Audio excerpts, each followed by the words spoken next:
The Breitling Superocean has been recently upgraded significantly with a complete overhaul and design language from the Superocean Slow Motion from 1965, and it actually looks pretty similar, although the original was a chronograph.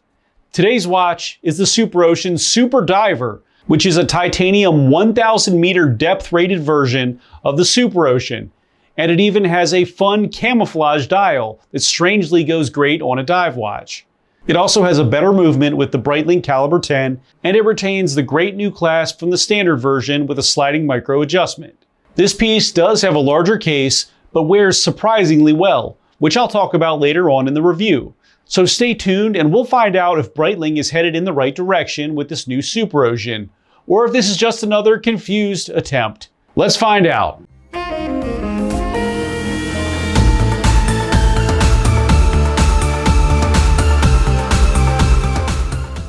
Welcome everyone, it's Chris with the Little Treasury channel, where we bring you original and in-depth watch content at least once per week. And if you haven't already, please make sure to hit the subscribe button and the notification bell to be alerted as soon as we upload. I'm from Little Treasury Jewelers, which is located in Gambrills, Maryland, and it's where you go when you're in the know. And if you can't make it to our store, check out our cutting-edge, user-friendly website, littletreasury.com, which is linked to our inventory in real time.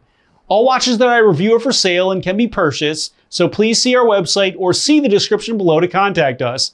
If you're just joining us now, I'll go over the watch's detailed measurements and features, then I'll offer my personal opinion at the end. In our last video, I reviewed the Grand Seiko SPGH 347 Icefall, which unlike today's piece, is geared towards folks with smaller wrist sizes at 37mm.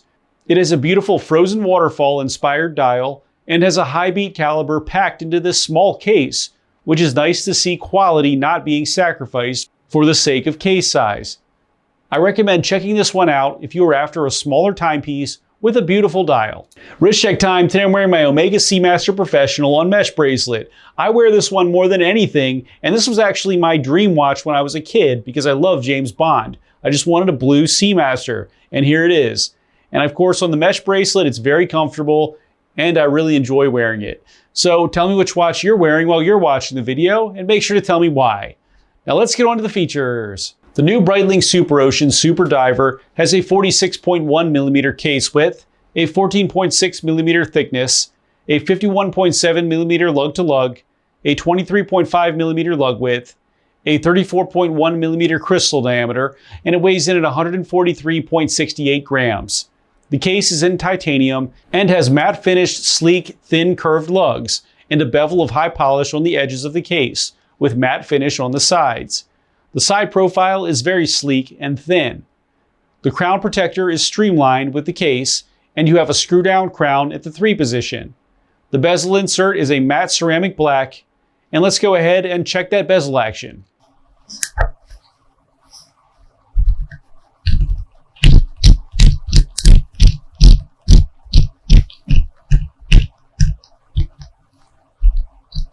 So the bezel on this is actually really stiff, and I had to position my hand in a certain way to move it consistently for the click test.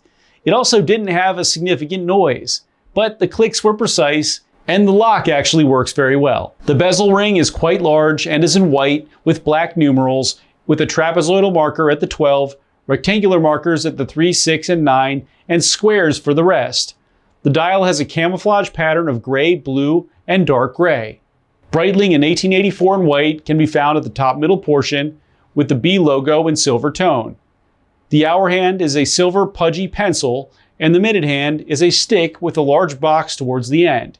The second hand is in silver with a yellow point and circle. Superocean can be found in white with chronometer and 1000 m/3300 feet in white at the bottom middle portion. No date can be found on this piece. Lume can be found on all dial markers and on the pip on the bezel and on the entire chapter ring. The case back is closed and you have an empty brushed area in the center, which maybe could be engraved. The movement is the Breitling Caliber 10, which is an ETA 2892-A2 that has been modified by Breitling. The ETA 2892-A2 is one of the most tried and true movements that exists at this point, so the good news is that problems will be rare and easily fixed by a local watchmaker. It is chronometer certified to be between losing 4 and gaining 6 seconds per day. It beats at 28,800 beats per hour, winds bidirectionally, and has a 42-hour power reserve. The bracelet is titanium and has an offset angular 3-link design that tapers significantly. It has polished center links with matte outer links. The clasp has dual pushers with a hidden push to micro adjust. The new Breitling Superocean Super Diver 42 is 1,000 meter water resistant, and it can be yours for $6,950. Now for my personal opinion.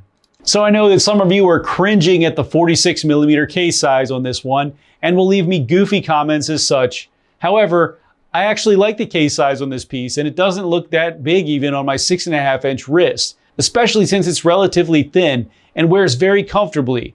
And since it's titanium, I think I would enjoy wearing this actually on a daily basis. This is also the only way to get the bezel lock since it only comes on 46mm Superoceans. The quirkiness of this new Superocean with its slow motion inspired dial has really grown on me and become what I expect to see when someone says Superocean now.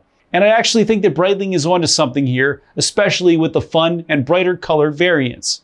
I'd consider getting this piece for myself just to have something different, and the titanium factor really makes this one a different beast than the others. It's just a lot lighter. The camouflage is a lot of fun, although I can't figure out the significance of it on this piece. Like which style and pattern it's been taken from. Perhaps it's just a pattern that Breitling came up with. Maybe we don't need a story behind everything these days, and leaving something up to interpretation is actually okay. I don't know. I like that they are trying to make an improvement with the movements in giving it a slightly larger power reserve at 42 hours instead of the 38 on the standard versions.